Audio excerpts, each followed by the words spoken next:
domingo de Ramos não é uma celebração que nós criamos, mas está na Bíblia, obrigado Herman, na Palavra de Deus. E esse domingo ele é significativo porque ele dá início à última semana de Jesus antes da crucificação. E é interessante a gente lembrar que é nesse domingo que Jesus faz uma entrada triunfal em Jerusalém, cumprindo uma profecia de Zacarias 9:9, que o pastor Marcos leu. Se alegra Sião e Jerusalém, que vai entrar o Rei da Glória. O Rei da Glória. E nesse domingo, então, Jesus faz esta entrada triunfal. Na segunda-feira, Jesus vai ao templo, e é ali que ele purifica o templo. É ali que ele espanta aquelas pessoas e ele declara: a minha casa, a casa do Pai, será chamada casa de oração para todos os povos. Na segunda-feira ele faz questão de reafirmar isso e ele ensina também ali a verdadeira natureza para que existe o espaço que a gente usa chamando casa de Deus. Na terça-feira ele também vai ao templo e ele ensina ali sobre esta reafirmação de que a Bíblia é a palavra de Deus. Na quarta-feira quase ele não age, fica no silêncio. Os estudiosos acreditam que ele tirou um descanso, ele saiu, fez um retiro. Mas é na quinta-feira que ele faz então a última ceia, onde ele lava os pés dos discípulos e ele diz e ele promove, declara essa palavra, uma nova aliança entre Deus e a humanidade, que aquela ceia representa na quinta-feira. Também é na quinta-feira em que ele prediz que ele será traído. Na sexta-feira, então, depois de quinta-feira à noite, onde ele é preso no Getsêmani, traído por Judas, na sexta-feira ele é apresentado a Pilatos, julgado e condenado à morte de cruz. No sábado nós sabemos que há um texto bíblico que ele fica ele morreu na cruz na sexta, às 3 da tarde, e o texto bíblico, Pedro fala que ele esteve pregando aos mortos. É um texto assim interessante, eu não quero me prender, mas lembrar que no domingo, pela manhã, ele ressuscitou, a morte não o segurou. Então assim cumpre a última semana de Jesus aqui antes da crucificação. E esse texto é muito interessante, que o profeta Zacarias ele profetiza, provavelmente ainda ali no final do cativeiro babilônico. Ele sabia que os 70 anos estavam se cumprindo. O contexto dele, ele sabe da história, quando os reis viam, quando o rei babilônico chegou em Jerusalém montado em cavalo, triunfante, com poder e força, e trouxe o povo de Israel cativo, e ele sabia agora está para terminar. E ele traz essa profecia linda, maravilhosa, acerca de um novo rei.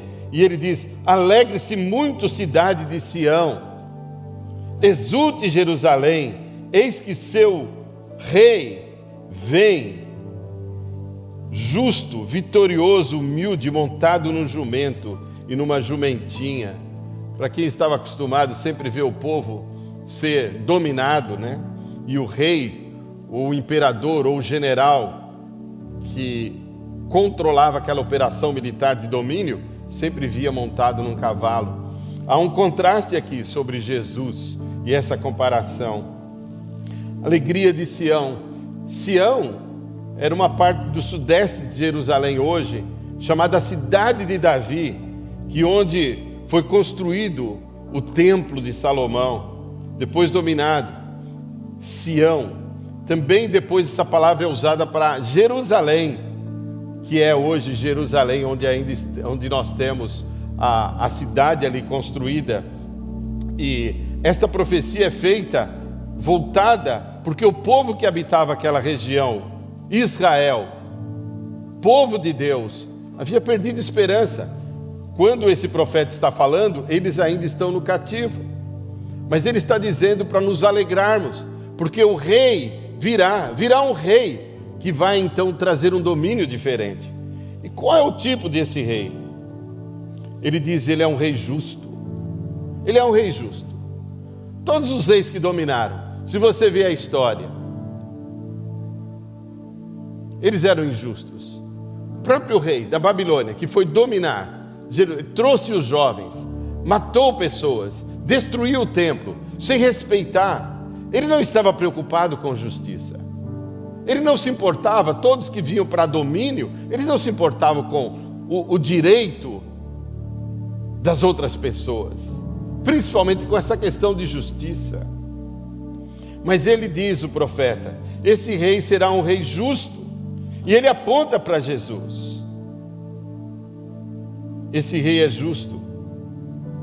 Paulo em Romanos 3:26 vai dizer, mas no presente demonstrou a sua justiça. Jesus é Deus, e ele foi justo porque ele nunca pecou, e ele sempre promoveu a justiça. Todos os relacionamentos que houveram, que envolveram Jesus, as pessoas não conseguiam achar um defeito, um erro, uma falha. Ele era um cordeiro puro, sem mácula, porque ele era justo, no sentido de ser perfeito, completo, a fim de ser justo e justificador. Ele não era só justo, mas ele também estava pronto e preparado para representar e justificar o injusto, porque ele assumiu esta postura de cordeiro na cruz, de justificar os injustos, porque ele era justo. A Bíblia ela diz lá em Romanos 3, diz que não há nenhum justo, nenhum sequer, que a nossa justiça, diz o profeta, são como trapos de imundícia. Mas esse Jesus, por isso o profeta diz, alegra Sião, porque vem aí um que tem poder de nos justificar. Depois ele diz, ele será vitorioso. Jesus venceu a morte, venceu o pecado, a morte não o segurou. Esse domingo de Ramos nós temos que focar nesse primeiro domingo que antecede sua crucificação, mas contemplar a cruz, que ele na cruz venceu a morte, venceu o pecado e toda a injustiça. Eu peguei um texto aqui que está em Jó, que descreve um pouquinho sobre esse Deus que é vitorioso, que nós estamos esquecendo. Está na nova versão, numa versão parafraseada. Jó 12, 16 a 21 diz, Deus é forte e vitorioso. Ele tem poder tanto sobre o enganado como sobre o enganador. Ele tira das autoridades a sua inteligência e faz com que líderes percam o juízo. Deus tira os reis dos seus tronos e os põe na prisão. Deus afasta os sacerdotes do seu ofício quando erram. Ele derruba os que estão no poder. Deus faz calarem conselheiros de confiança e acaba com a sabedoria dos idosos. Ele mostra desprezo pelas autoridades e acaba com a força dos poderosos. Mas tem uma palavra para nós lembrarmos hoje, mediante de uma opressão, de uma ameaça que nós sofremos do mundo, dos poderosos. Ninguém tem poder sobre nós, povo de Deus, somente Deus. E Deus ri dessa autoridade que está querendo trazer opressão, promover a injustiça, a mentira, trocar a verdade por mentira. Deus é poderoso. E quando a gente olha para a vida de Jesus, ele fez isso. Ele riu dos poderosos. Ele também é humilde. Ele é humilde. Olha o que ele diz em Mateus 11: tomem sobre vocês o meu jugo e aprendam de mim, pois sou manso e humilde de coração, e vocês encontrarão descanso. Qual o rei que disse isso? Vem para mim e eu vou te ajudar, vou te abençoar, você vai ser parte comigo, você vai reinar comigo. Não tem nenhum rei na história que fez isso, senão um rei como Davi, que se lembrou de Mefibosete, de um pobre coitado. Mas Jesus, ele é humilde. Vinde, aprender, eu sou humilde. O que ele quer dizer com isso? Que ele não é o rei que vem pela força, pelo poder, pelo orgulho. Aprendei de mim que sou manso e humilde. E como ele é humilde? Ele veio montado em uma jumenta, em um jumentinho. E o profeta faz questão de dizer, num jumento nascido de uma jumentinha. Ele quer focar nisso, porque ele lembra, quando a Babilônia invadiu Jerusalém, eles vieram em cavalos, com ostentação. E fica difícil, porque nessa época também logo está para aparecer um rei poderoso, um imperador, chamado Alexandre o Grande. Olha só o nome, Alexandre o Grande. Diz a história que o Alexandre, filho do Felipe, o seu pai, quando ele, com 12, 13 anos, ele olhou o rei, o seu reinado do seu pai, ele disse, isso aqui é tudo muito pequeno, eu vou conquistar o mundo, eu vou conquistar a terra. Por isso ele tem o nome de Grande. E ele saiu em conquista, e ele saiu para usar a força, o poder. Onde ele chegava, ele dominava, com a sua estratégia, ele era muito inteligente. E quando ainda adolescente, ele ganhou um cavalo do seu pai, Bucéfalo, e ele usava esse cavalo, e sempre queria uma batalha militar para dominar uma nova nação, ele ia naquele cavalo, e ele entrava com glória sentado naquele cavalo. Um dia esse cavalo foi roubado, e quando ele soube, sabiam que era um grupo na cidade de Uxi. Não é China não, Orleosa, que tem Uxi na China, próximo de Xangai. E ele disse o seguinte, roubaram o meu cavalo, eu vou dar um prazo, se em determinado prazo o cavalo não aparecer, eu vou exterminar o Uxi da face da terra. E quando aquela história chegou ao líder da cidade, logo os ladrões apareceram e entregaram o cavalo. Medo do Alexandre o Grande, da força, do poder, porque ele não era justo, e ele não era humilde. Ele chegou onde é a Turquia hoje, no lugar, e ele criou uma cidade com seu nome, Alexandria. Tem lá, está lá até hoje. Ele não tinha muita humildade, ele fazia questão de se impor. Força, poder. Mas Jesus é diferente. Ele não vem no cavalo, ele vem em uma jumenta, uma jumentinha, entrando em Jerusalém. E o povo aclama. E essa entrada mostra a aceitação do povo como Jesus o Messias, a sua missão messiânica. Ele é o Cristo, Yeshua Yamashia. Ele é o Cristo, o Messias, o enviado de Deus para perdoar a humanidade, para trazer de volta a humanidade. Ele não vem para dominar, ele vem para servir. Que diferença! Compare Jesus com qualquer rei da história. Ele é especial. Ele é um Jesus singular. E ele entra numa jumenta, não para dominar, para servir. Ele é aclamado, mas ele não recebe a glória, porque ele diz, eu vivo para a glória do meu Pai. Esse Jesus, ele faz diferença. Eu fujo de repetir, mas eu me lembro falando para um grupo de líderes na Ásia, em Hong Kong. E lá tinha jovens do Japão, da China e da Coreia. Então eu dei uma dinâmica para eles, que eu já fiz aqui conosco. É como se eu falei, eu recebi o e-mail e durante 3 anos, Deus nos deu o poder para nós fazermos a diferença na história, de evangelizarmos e trazer a humanidade de volta para Deus. E nós podemos usar qualquer poder, qualquer força, todo o poder econômico, social, de comunicação, todo recurso está à nossa disposição. E eu dei essa tarefa para eles. 3 anos vocês têm, podem usar qualquer força.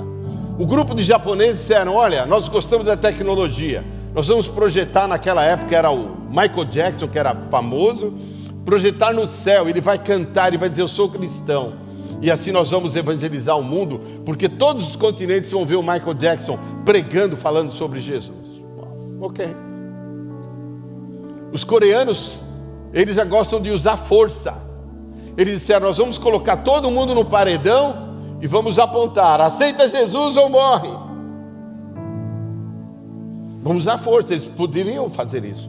Os chineses aqui valorizam muito a comida, Nós vamos colocar todo o depósito de alimentação aqui e o mundo inteiro vai fazer uma fila. Só vai ter direito à comida quem aceitar Jesus. Então, através da coerção, eles fariam isso. E aí, foi isso que aconteceu com esse Jesus, que agora está sentado no jumento. Deus falou para ele: eu dou 3 anos para você ir entrar na história, visitar a humanidade e reconectar a humanidade comigo, porque eles pecaram. Nós temos que entender que nós estamos no andar de baixo. O Francis Schaeffer, no seu livro A Morte da Razão, ele diz isso, que é difícil para o homem entender que nós estamos caídos no andar de baixo, que nós demos as costas para Deus, mas Deus nos ama, e aqui vem Jesus por 3 anos para reconectar. Foi dado a ele essa oportunidade. Olha a diferença, o que Jesus fez. Paulo responde em Filipenses 2,6, ele diz assim: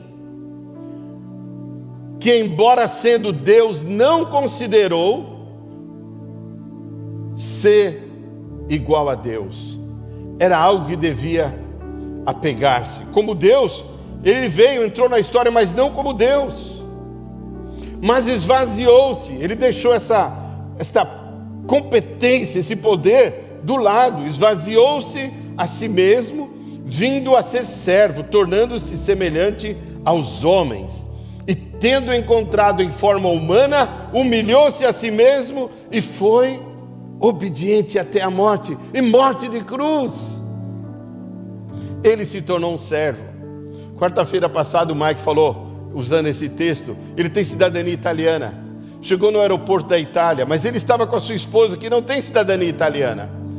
Ele abdicou para poder estar na fila com ela, andar com ela como brasileiro e passar por todo o protocolo de um turista. Ele abriu mão. Foi isso que Deus fez, foi isso que Jesus fez, abriu mão da sua glória, do seu poder, abdicou do seu direito de Deus, de divino, e se tornou servo para morrer na cruz por mim e por você, para andar conosco e sentir a nossa dor, o nosso drama, o nosso medo, a opressão, o controle, porque está no andar de baixo. Satanás tem poder sobre nós, a nossa carne tem poder sobre nós. Hoje é um dia para você fazer uma decisão. Há um momento em que o poderoso Pilatos encontra com Jesus e não vê nenhum problema com ele. Esse homem, eu não vejo nada para condená-lo. E sabe o que ele faz? A história revela que ele lavou as mãos.